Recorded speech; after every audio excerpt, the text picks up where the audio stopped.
Hello and welcome back to Civil. So, we'll be taking the top route, and then, yeah, these two elite fights, and then, obviously, the boss fight. But first, let's do this random event, and obviously buy the Dwarf Engineer, because we get a bunch of upgrades as well with this, so obviously go for actual upgrades rather than anything else, because we're not going to have enough turns to just get money.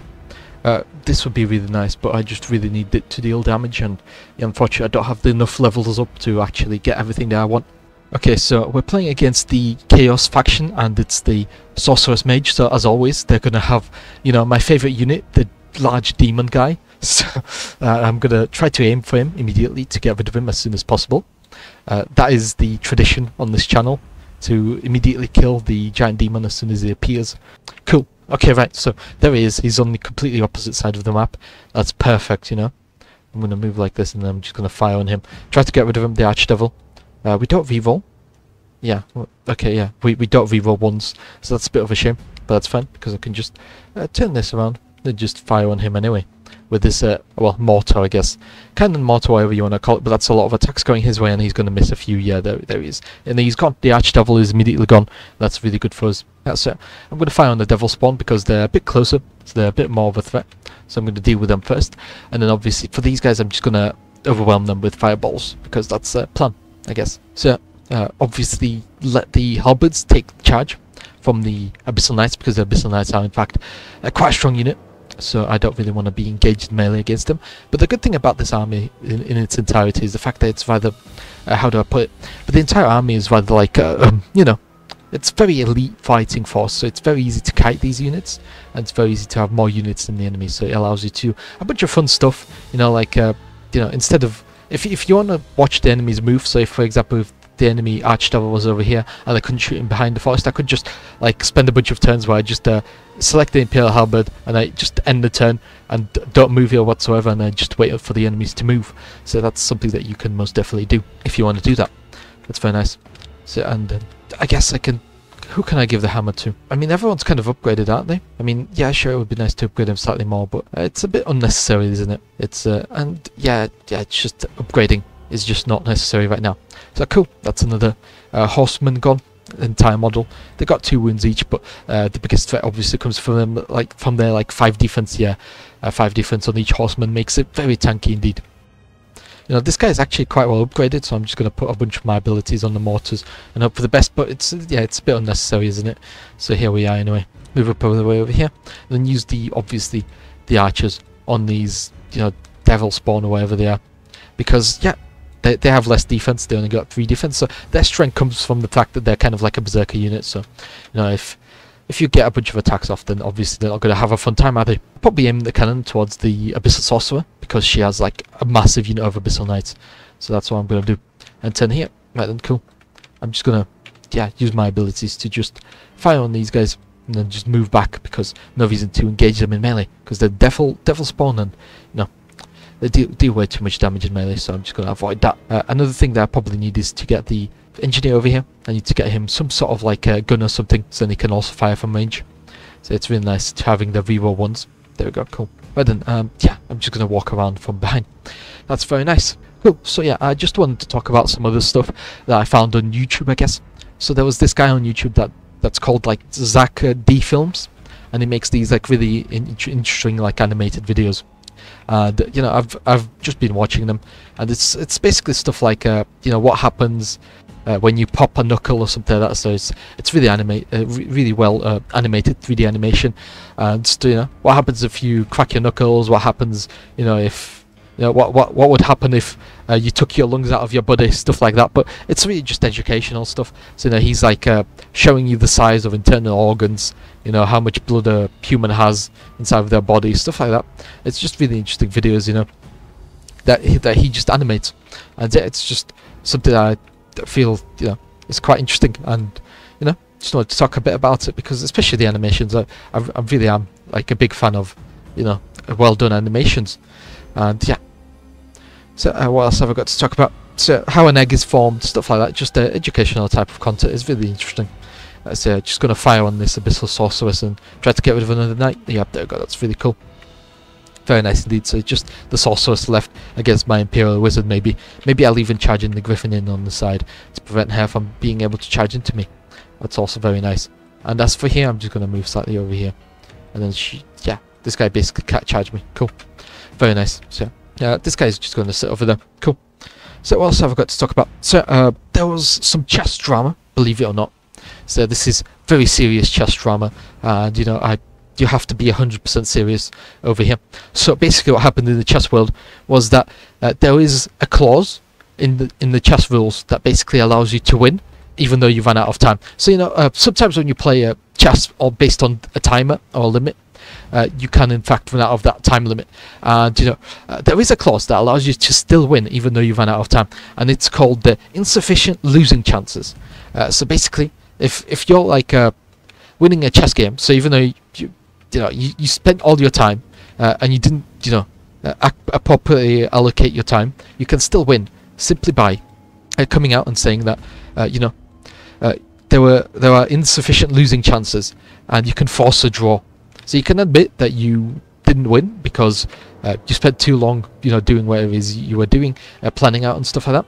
But you also say that you're not going to lose because this is nonsense and that you actually planned out your moves, and that is just really disingenuous. Because part of the, I guess, whenever you play like a chess game that's based on a timer, part of the fun is also like managing your time. So saying that insufficient losing chances because you took more time than your opponent because you were not as good with your time management, or because you wanted to spend more time on your time management, even though that was going to negatively reflect on your chances of victory at the very end, is just not something that I really appreciate in the chess rules. But it's something that is there, and you can just call it whenever you like.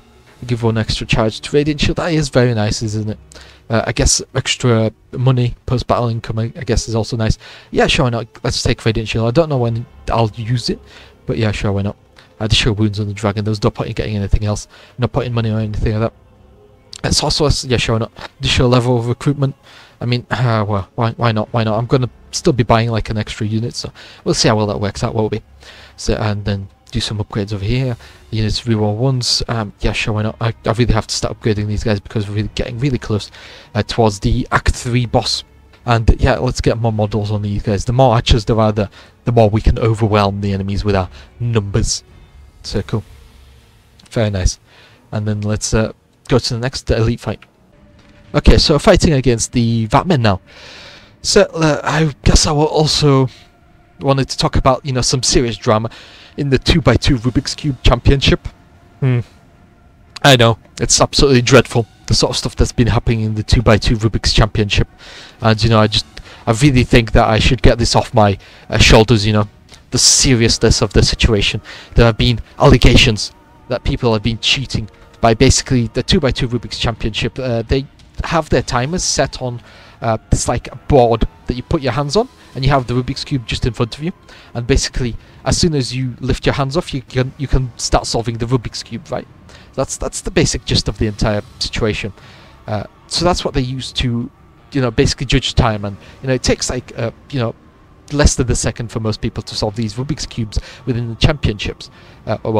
It takes between 1 second and 2 seconds for most people, but some really good people take less than a second. Now, there are things going out about saying that the way that the championship measures the time is in fact illegal, and the whole reason behind it is the fact that the championship measures time from as soon as you lift your hands up off of the mat that they use to measure your time. So some people have basically been dragging their hands across the mat up to the Rubik's Cube and have started touching it before they even lifted their hands up off the mat, which would obviously start the time. So that's the sort of ugly and I mean truly despicable behavior that we've been seeing from the 2x2 Rubik's Championship. To be fair, it's kind of a serious problem.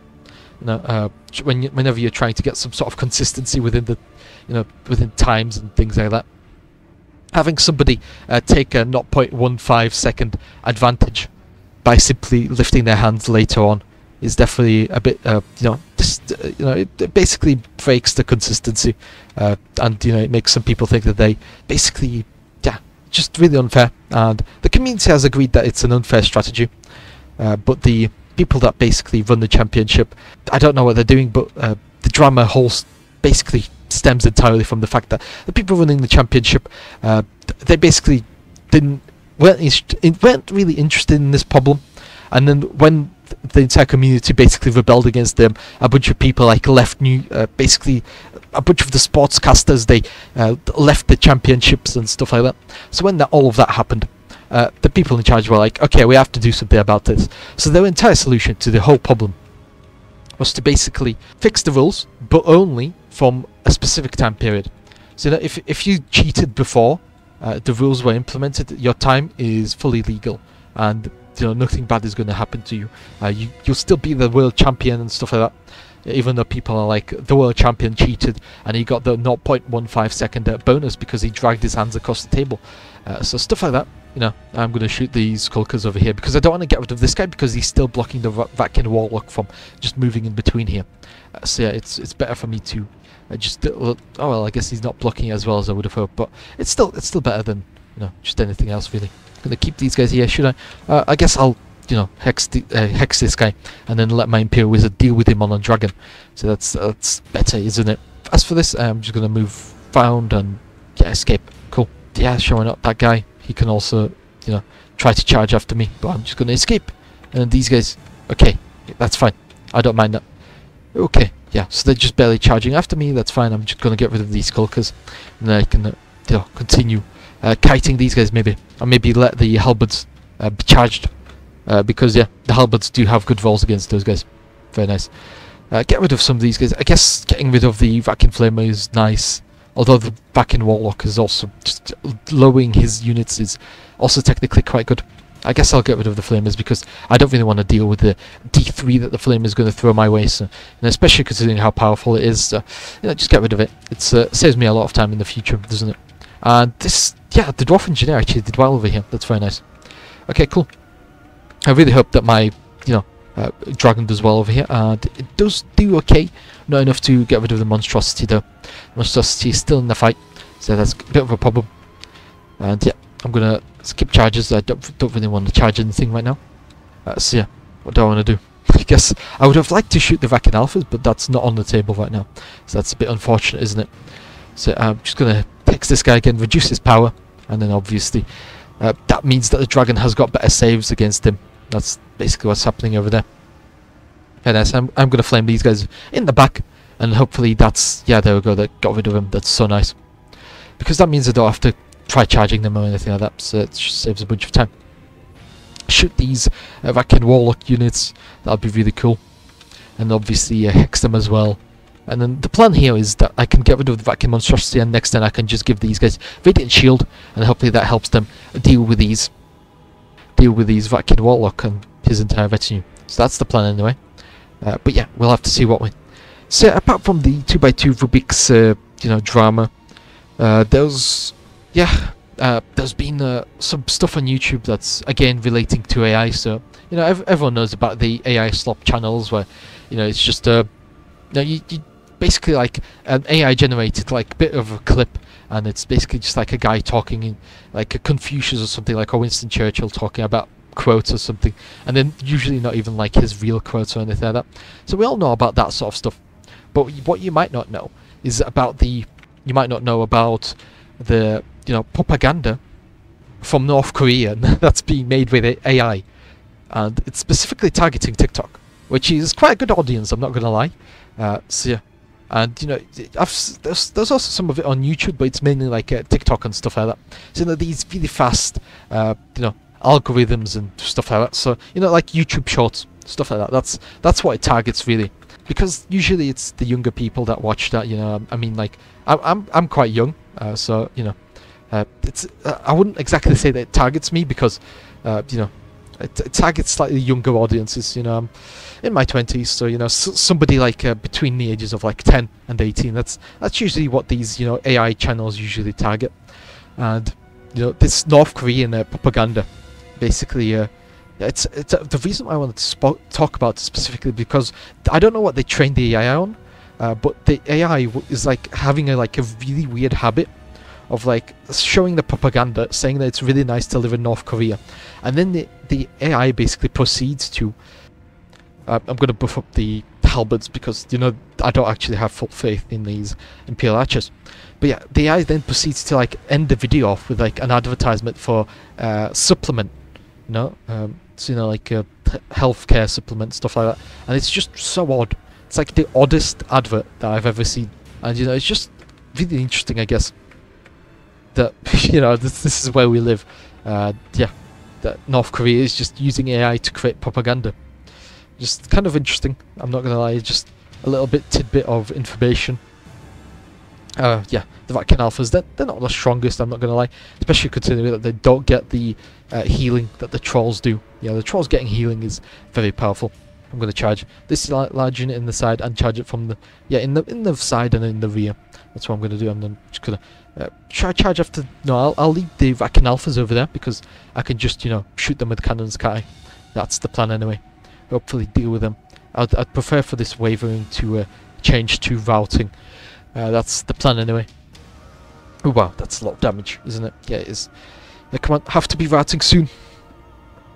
Yep, there we go. Very nice. And they're still wavering.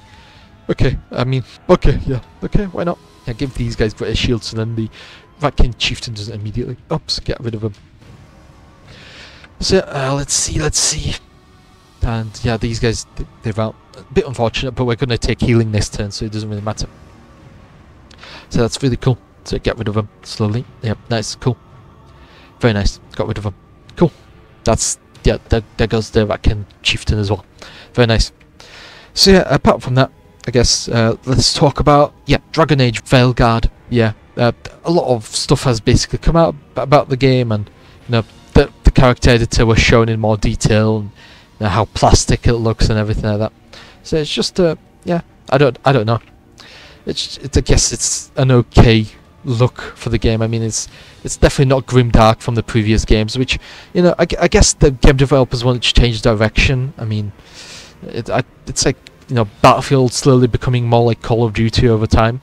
I mean, it's a bit inevitable that slowly over time game franchises will change, but you know, it's just yeah. Basically, the people's worries with the advertisement being about, you know, the whole game being not as grimdark as the previous iterations is in fact coming true. There are some grimdark elements, but like from the character design to, you know, to the, you know, basic plot lines, most of the plot lines aren't that dark either. So it feels like a completely different game. Yeah, it just feels a bit disingenuous for the creative team to come out and say it's, you know, it's the exact same game. The people just don't understand the previous games. You know, it feels really, really disingenuous. I'm not gonna lie. It feels like they're specifically gaslighting people, you know, into believing that everything is fine and that, you know, it always used to be this way. But clearly it didn't. You know, the previous iterations were actually grimdark, and the biggest difference is the character designs of the enemies. So, you know, the Feywilds, like demons and stuff like that, basically look nothing like the originals. In the originals, they used to be like absolutely terrifying, you know, like monsters with like almost like melted faces. And in the brand new game, it's if you saw them, you'd think that they were like a comedy sketch of like a demon from Doom or something like that, you know. It's like one of the if you play Doom Eternal or like Doom 2016, you know how there's like Funko Pops of demons in the game? Well, that's what, you know, basically Veilguard looks like. Dragon Age Veilguard looks like everyone has Funko Pop heads, and you know, and people did some analysis and they do in fact have Funko Pop heads, and it's really crazy how the whole situation works, because everyone. Cool, but then let's see. So unfortunately the enemies do now in fact have an unearthed catapult, so that's something that I need to deal with, don't I? Slowly over time maybe.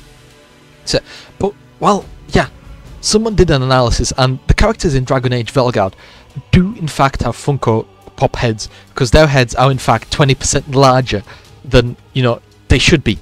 So, you know, if you think about a normal human being, and then Dragon Age Veilguard, their heads are 20% larger, and someone actually fixed it for them as well. Someone released like a fixed Dragon Age Veilguard head type of situation, and it's kind of crazy, I'm not gonna lie. Just you know, yeah, it's just what has the world come to? It's just really weird. So if you look at the characters and you think something is off, it's because something is in fact off with the characters, and it's quite easy to tell because their heads are 20% bigger than they should be. So yeah, that's really just interesting news, I guess, that I just wanted to mention. Because, you know, whenever you think about that sort of stuff, it's, you know, it's really minor, but it has such a massive effect on the character designs. So that's what I really wanted to talk about, really.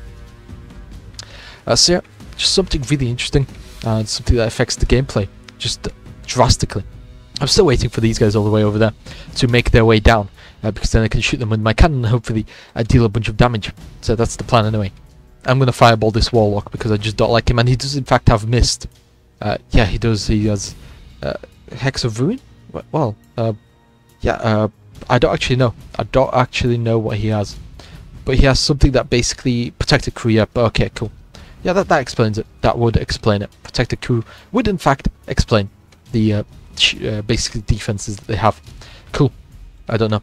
What do I want to do? I probably shouldn't have placed all my cards over here, should I? Probably not. Whatever, it's a bit late for that now. So I could probably move up slightly, and then I can basically fire off on these guys, can I not? I can fire off on the Dragon Spawn. Yeah, sure, why not? I'll use my Dragon Breath on the Dragon Spawn, and then I'll obviously, you know, fire off a Firebolt into the Doom Warlock. Cool. So 11 minus 2, so that's 9, and then we do get a bunch of our attacks going through. Maybe I can even charge the guy next turn. We'll see how well that works, won't we? See ya. And then, I could probably move all the way down here, can't I? Because the zombie can't charge me. But I can in fact still charge the catapult, which would be really ideal, wouldn't it? And then maybe, yeah, I can shoot the Rakin long rifles as well, just to deal with them slightly, because they're a bit of a problem. And yeah, dealing with them is always nice. And then, what can I pop this on? Let's see. So, yeah, I mean, none of these are really good options for me, are they? I guess I'm just going to shoot. That is a plan. Cool. Right then, shoot these guys, try to get rid of them. Because, yeah, the more wounds I deal, the sooner I can get rid of them. Cool. Then that guy's going round the side. That's perfectly fine. Yeah, sure, whatever. And then this guy I'm going to end turn. Let's see. I'm still waiting for this guy over here. Come on, save this Dwarf Engineer. He's re-rolling. Okay, that actually does come in handy. That is very useful. Because he would be on only one wound at this point. So that did in fact help greatly. Unfortunately, it doesn't look like that guy is going to be coming out to attack us anytime soon. So I'm going to have to charge forward to attack these guys. Okay. So Abyssal Sorceress, I'm going to charge her, try to get rid of her. We'll see how well that works out. And then obviously shoot the Zombie Giant, because the Zombie Giant is in fact a really big problem, because in melee he's really difficult to deal with. So the sooner I can get rid of him from range, the better. We'll see what the enemies do. Hopefully they don't charge the cannon, because yeah, these halberds are closer. Yes, they're charging the halberds. It's very nice. And then I can charge the Sorceress in the side. And then what else can I do? I can charge the catapult. Yep, there we go. Very nice. Picking my fights, I guess. That's what I'm doing. And then yep, very nice. And then we'll see how well this works. And then obviously I have to get rid of the Zombie Giant as well. And yeah, just a bunch of stuff that I just have to deal with, I guess. So cool. And then shoot the Zombie Giant, get rid of him. Cool. Because yeah, as I've said, in melee he's an absolute nightmare with Putrid Stench and just a bunch of stuff that just makes him slightly harder to deal with. I'm in fact going to use this you know, Imperial Wizard to get rid of the Rakin Warlock, I guess, or try to anyway, because it doesn't seem that it's working. That's fine. Pretty sure the giant lizards over here, they got no, they have halberd. I'm pretty sure I watched someone play this game, and the giant lizards, they actually had, you know, fire breath, so I'm pretty sure that's something that you can buy for them, but I don't think that's something that they come with automatically. So yeah, that's okay. I'm gonna give greater shield to these guys. Sure, I just absolutely destroyed the Sorceress. I feel like destroying the Sorceress is the plan. I feel like getting rid of her is ideal, but if these guys rattle, then I'm absolutely screwed. Okay, right, I'll just buff up the halberds. I can deal with the Sorceress later on or something. So yeah, that's the plan anyway. Something like this. Right then, and this guy, yeah, why not? I'll give it to one of the machines, I guess. I guess I'll give it to this mortar over here. I mean, yeah, the machines are pretty much upgraded, so this is why the engineer really falls off, but you know, it's kind of whatever. You give him a gun and, you know, he just has a fine life, you know, just shooting people, so it doesn't really matter in my opinion. Because, yeah, he just has a gun, so just use him as a ranged character. I don't really need to move him into melee, do I? And then this guy, he's moved up, that's fine. I can try to block him off as well, and then maybe charge back. We'll see how well that works, won't we? As long as these halberds over here hold, then we'll be fine. And obviously slowly try to deal with the Dragon Spawn. They do have 5 defense, so it's slightly difficult to get through their armor, but when we do get through their armor, it's going to be quite big, that's for sure. Plus all these wounds kind of stack, and you know, they'll slowly disappear. So we'll see how well this works, won't we? So we'll see. Hopefully deal with her. the Dragon Sorcerers actually loses that. And then obviously the enemy is the White Lord is doing an illegal move. He's not really supposed to be so close to us. You know, he's yeah. Okay, yeah, okay, that's not good. But we are still in here because they do have 7 discipline. That's very lucky for us. And then let's see. The catapult does in fact get rid of my guy. Okay, okay, yeah, that's not good. And they're charging me in the side. Wow, that's not good. Oof. Okay, that's not good. Not gonna lie, I was not expecting for the catapult to actually win there. But here we are. The catapult has in fact caused more than a few issues for me. I'm gonna get rid of the sorcerers because, yeah, why not? Probably an overkill, isn't it? But I don't really have anything else that can shoot her right now, so yeah, it's fine. And obviously, I guess I could shoot these guys over here. They only got 4 defense, so you know, slightly softer targets. I mean, what else am I supposed to shoot really, other than soft targets with the mortars? It's the only thing that they're good at. So I turn around over here, shoot this guy, continue shooting him, I guess. Yeah, these demon spawn, oh well, dragon spawn, they're still chasing after this one guy over here, so that's fine by me. I'm gonna, oh wow, that's a lot of attacks, isn't it? Okay, yeah, wow, that hurts. That really does hurt. Let's see, can I actually shoot this guy? I can, but I'm only hitting on 6s, so I don't know how effective this is. So yeah, and that does in fact actually go through that. Wow, 3+ saves and they failed that, so we got really lucky over there, didn't we? So no more, you know, fireballs. So obviously we can't rely on fireballs anymore.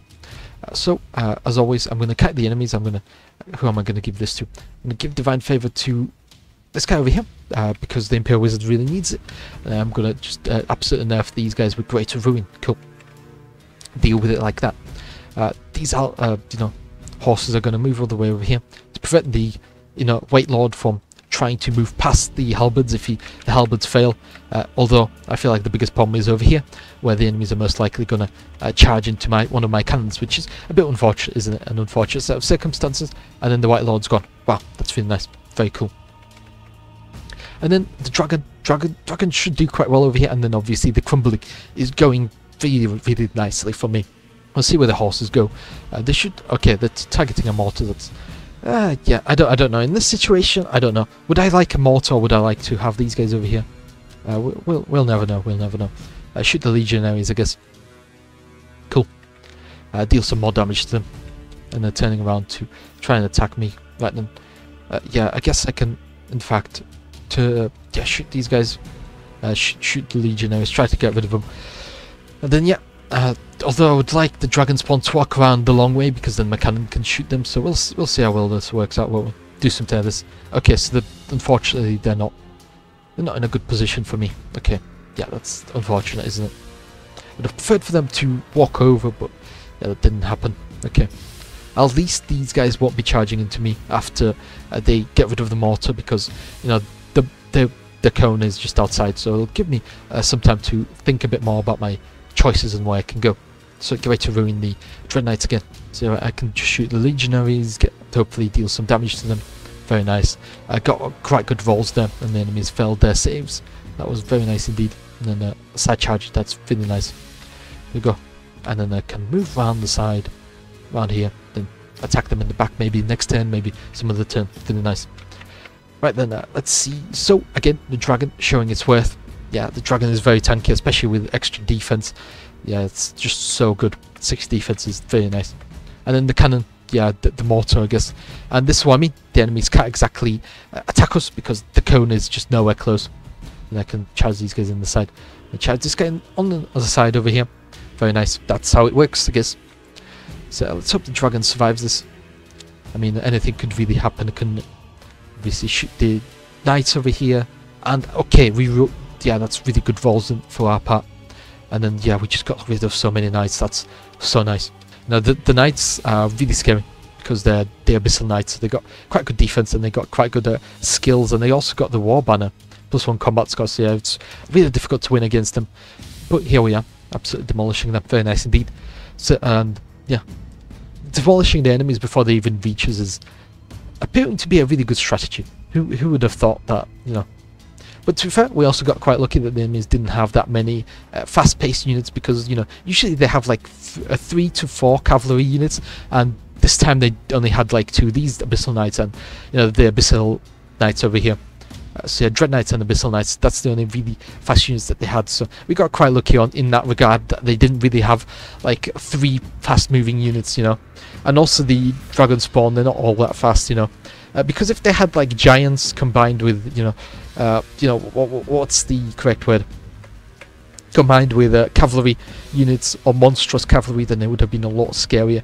And you know, stuff like having centaurs, orc boar riders, goblin riders as well in there sometimes, and then obviously having, you know, dread knights and abyssal knights, you know, stuff like that. If they have like one of each of those, it's absolutely nightmarish to deal with them. So the fact that they didn't was very lucky on our part, you know. And then we also got quite lucky with our lord, the Imperial Wizard. You know, he's on a dragon, which definitely does help, but you know, the majority of the damage did in fact come from the spells as well. You know, having the spells was really helpful in damaging the enemy. So it definitely, everything went our way this game. So it was also the spell rolls were quite nice this game. You know, because sometimes you just get really unlucky with the spell rolls. You know, you're rolling dice, and sometimes the dice rolls aren't just that great whatsoever. So the fact that we didn't immediately roll like a bunch of ones is also really helpful. So you know, getting a bunch of re-rolls as well is really, you know, beneficial towards us in hopefully changing our odds, I guess. So let's finish this guy off, and then means of outing this turn. So put in your bets on which unit you think did the best. I think it's going to be one of the mortars. So complete the campaign on the hardest difficulty with the Imperial Wizard. You reach the end. Yes, we have indeed the Trail of Dead conquered. We have they're all burnt to a crisp. You know, fertilizer for the land, I guess. Thank you for playing. Thank you for the game. So battles won. Yeah, 8. Oh, I guess that's ordinary battles. Yeah, that does make sense, doesn't it? Ordinary battles 8-1. So models lost 125, gold earned 2,224, gold spent 2,338. That's very nice. It's because you start off with some gold already in your, you know, coffers, I guess. So yeah, enemies killed 892. Let's see which unit. So obviously the wizard 95 kills, a dragon 31, and halberds 93. Other halberds 29. Okay, mortar.